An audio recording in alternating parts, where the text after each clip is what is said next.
কথা হজম করতে শিখুন, এটা অনেক বড় গুণ, আপনাকে জিততে সহায়তা করবে। কথা না বাড়িয়ে নীরবে কাজ করে যান, আপনার কাজই আপনার হয়ে কথা বলবে। মন খারাপের কারণ অতীত আর টেনশনের কারণ ভবিষ্যৎ, তার চেয়ে বরং বর্তমানকে উপভোগ করুন, আনন্দে বাঁচুন। ঠেকতে ঠেকতে সোজা সরল ভালো মানুষটিও বুঝে যায় কে তাকে সত্যিকারের ভালোবাসে আর কে তাকে নিজ স্বার্থে ব্যবহার করে। আপনার সামনে যিনি আপনার প্রশংসা আর অন্যের সমালোচনা করেন, একটু পরেই তিনি অন্যের কাছে আপনাকে নিয়ে একই কাজ করবেন। পরম সমালোচনাকারী হচ্ছে যিনি প্রতিনিয়ত আপনাকে আশীর্বাদ করেন একজন হয়ে ওঠার জন্য। সমালোচকেরা নিঃসন্দেহে আপনার ভালো বন্ধু, বিনা পয়সায় ভুল ধরিয়ে দিতে সর্বদা তৎপর থাকেন, তাদের কখনোই অবহেলা করবেন না। আপনি বরং বিনয়ী হন, মানুষকে সম্মান করুন ও গুরুত্ব দিন, সবকিছু বহুগুণ হয়ে আপনার কাছেই ফেরত আসবে। কেউ যদি আমায় ঈর্ষা করে আমি খুবই খুশি হই, কারণ আমি বুঝতে পারি যে আমি সঠিক কাজটাই করছি। আপনার কাজ বা কথা নিয়ে কেউ কোনো মন্তব্য করলো না, তার মানে আপনি সঠিক জায়গায় পৌঁছাতে পারেননি। মানুষের জনপ্রিয়তার মাত্রা নির্গত হওয়া উচিত তার শত্রু ও সমালোচকের সংখ্যার ভিত্তিতে। জিততে হলে কখনো কখনো হারতে হয়, আজকের হারই হয়তো ভবিষ্যতে বড় বিজয় এনে দেবে। কখনো বোকার সঙ্গে তর্কে জড়াবেন না, এটা সময়ের অপচয়। সম্ভব হলে আপনি অন্যদেরকে জিতিয়ে দিন, জিতে গেছে ভেবে কেউ যদি খুশি হয় আপনিও নীরবে একটুখানি হেসে নিন। অন্যের সুখে সুখী হতে পারলে আপনিই মহাসুখী। চিতাবাঘ কখনো কুকুরের সঙ্গে দৌড় প্রতিযোগিতা করে না। আপনি যে চিতাবাঘ তা বোঝানোর জন্য শুধু সঠিক সময়ের অপেক্ষায় থাকুন। হয়তো অনেক কিছু পারেন, তবে দরকার নেই তা বলে বেড়ানোর। নীরবে কাজ করে যান, যার প্রয়োজন তিনি আপনাকে ঠিকই খুঁজে নেবেন। তবে অযোগ্য কাউকে টেনে উপরে তুললে সেই একসময় উল্টো আপনার যোগ্যতা নিয়ে প্রশ্ন তুলে প্রতিশোধ নেবে। আপনি দুনিয়ায় কাউকে বদলাতে পারবেন না, শুধু নিজেকে ছাড়া। আপাতত সেটাই করুন, নিজেকে বদলে ফেলুন আর অন্তত দুজন অসহায় মানুষকে জীবনে প্রতিষ্ঠিত হতে সাহায্য করুন। সবাই এই নীতিতে বিশ্বাসী হয়ে কাজ করলে চারপাশের দুনিয়া এমনিতেই বদলে যাবে। আপনার চিন্তা ভাবনার ওপরে যারা আস্থা রাখতে পারে না তাদেরকে খুব বেশি গুরুত্ব দেওয়ার দরকার নেই। নিজের প্রতি বিশ্বাস রাখুন, এটাই আপনাকে সবার মাঝে বিশ্বাসী ও আস্থাভাজন করে তুলবে। স্রেফ সময়ের অপেক্ষা। জীবনের পরীক্ষায় অনেকেই হেরে যান, কারণ তারা অনেকে কপি করার চেষ্টা করেন, কিন্তু তাদের আসলে জানা নেই প্রত্যেকের প্রশ্নটাই আলাদা। কোথায় জন্মেছেন সেটা আপনার নিয়তি, কোথায় পৌঁছাবেন সেটা আপনার কর্মফল। আজকে থেকে ঠিক 999 দিন পরে আপনার অবস্থান কোথায় হবে সবকিছুই নির্ভর করছে এখন কাদের সঙ্গে মিশছেন আর কি কি বই পড়ছেন তার উপর।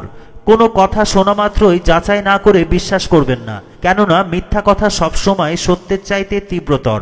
প্রমাণের ঝামেলা নেই বলে মিথ্যা কথা ও গুজব দ্বিগুণ গতিতে ছোটে, কিন্তু সত্যটা প্রমাণ করতে যথেষ্ট সময় ক্ষেপণ ও বেগ পেতে হয়। জীবনটা বড্ড ক্ষণস্থায়ী, ভালো করারই সময় কম, মন্দ কাজ করার সুযোগ কই। ভালো মানুষ সাজার ভান না করে ভালো মানুষ হয়ে গেলেই তো হয়। আপনার স্বপ্ন নিয়ে যদি কেউ হাসাহাসি না করে তবে বুঝে নেবেন লক্ষ্যটা খুব ছোট হয়ে গেছে। আবার স্বপ্ন পূরণে বেশি কালক্ষেপণ করলে অন্য কেউ সেটা বাস্তবায়ন করে নিজের বলে চালিয়ে দিতে পারে। তবে যে স্বপ্ন বাস্তবায়নের শুরুতেই অন্যের সহযোগিতা নিতে হয়, অর্থাৎ নিজে এগিয়ে নিতে পারেন না, সেই স্বপ্ন দেখবেন না। কেউ কেউ ইতিহাস গড়েন, বাকিরা সেই ইতিহাস পড়ে পরীক্ষায় পাশ করেন।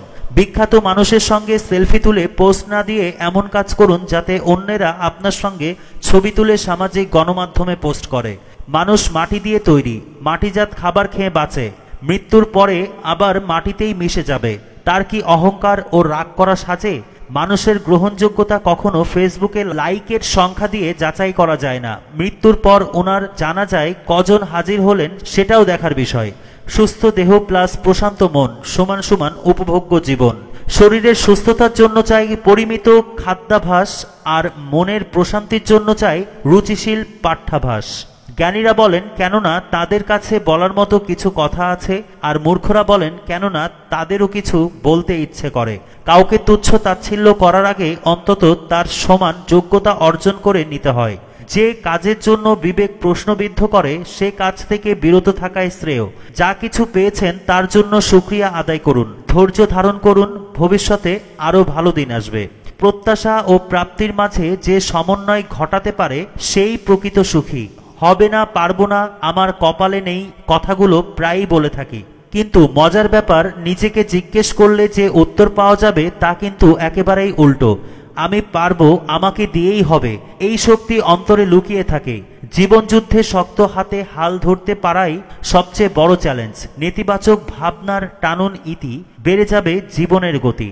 মস্তিষ্ক কখনো অলস সময় কাটাতে পারে না, সর্বক্ষণ কিছু না কিছু চিন্তা করবেই। মজার ব্যাপার হলো, আপনি যখনই আগের চিন্তা ডাউনলোড করে ফেলবেন, অর্থাৎ কাগজ কলম নিয়ে লিখে ফেলবেন এবং কাজে প্রয়োগ করবেন, মস্তিষ্ক কেবলমাত্র তখনই নতুন কিছু ভাবার সুযোগ পায়। নচেত আগের চিন্তাটাই মাথার মধ্যে ঘুরপাক খেতে থাকে। কোনো একটা চিন্তা কাজে পরিণত না করে মাথায় নিয়ে বসে থাকলে নতুন চিন্তা মাথায় আসে না, ঢোকার জায়গা পায় না। কোনো পরিকল্পনাই গ্রহণযোগ্য নয় যতক্ষণ না সেটি বাস্তবায়িত হচ্ছে। তাই মাথায় যত বুদ্ধি আসে যত দ্রুত সম্ভব কাজে লাগান, হয় লাভ হবে নইলে অভিজ্ঞতা হবে। অর্জন হিসেবে কোনোটাই মন্দ নয়। পৃথিবীতে এমন কোনো কাজ নেই যা করলে জীবন ব্যর্থ হয়। জীবন এতটাই বড় ব্যাপার যে একে ব্যর্থ করা খুবই কঠিন। যারা কোনো কালেই কিছু করবে না তারাই কেবল বলে অসম্ভব। এ জগতে মানুষের কাছে অসম্ভব বলে কিছুই নেই, থাকতে পারে না। এ পৃথিবীতে অসম্ভব বলে যদি কিছু থাকে সেটা আছে কেবল মূর্খ ও অলসদের অভিধানে।